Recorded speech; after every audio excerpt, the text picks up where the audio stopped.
তো hello guys, আসসালামু আলাইকুম। আপনারা সবাই কেমন আছেন? আশা করি ভালো আছেন। তো আমি ভালো আছি। তো এই ভিডিওতে দেখানো হবে বাংলাদেশের বিখ্যাত পার্ক জয়নুল আবেদিন। তো এই পার্ক নিয়ে একটি ব্লগ বানিয়েছি, তো সবাই দেখেন। স্টার্ট। তো গাইস, দেখতে দেখতে রওনা হয়ে নিলাম জয়নুল আবেদিন পার্কের উদ্দেশ্যে। অনেকক্ষণ যাবৎ দাঁড়িয়ে ছিলাম বাসের জন্য। তো ফাইনালি বাস চলে এসেছে।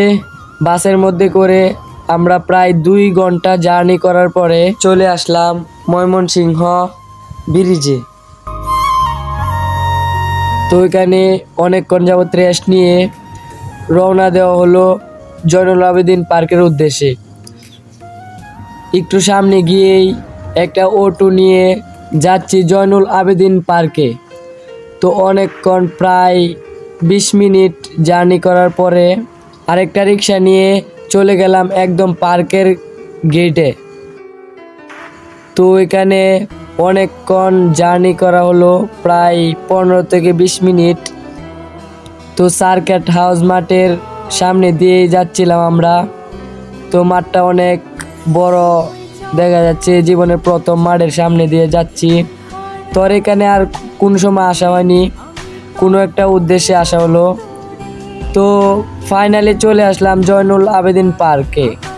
পার্কের অনেক পরিবেশ অনেক সুন্দর।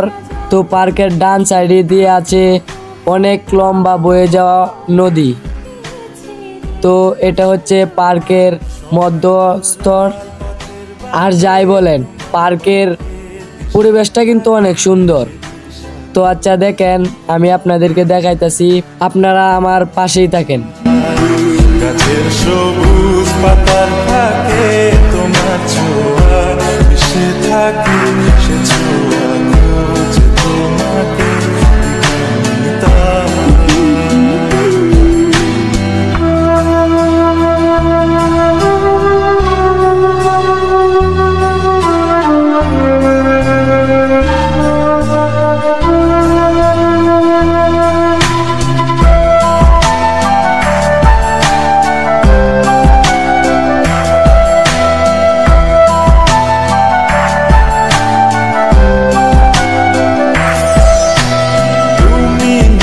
আকাশ আপন করেছো হঠাৎ কোনকালে কে জানে, স্বপ্ন সীমানা ছুঁয়ে দিয়েছো সে জাদুতে কে জানে।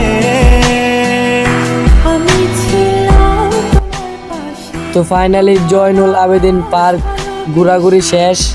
প্রায় 2 ঘন্টা ঘোরাঘুরি করার পরে অনেক ক্লান্ত লাগতেছিল, তাই একটু হালকা খাবার দাবার খেয়ে রওনা দিলাম বাড়ির উদ্দেশ্যে।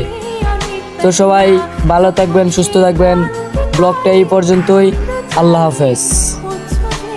তো গাইস, ভিডিওটা কেমন লেগেছে অবশ্যই কমেন্টে জানাবেন।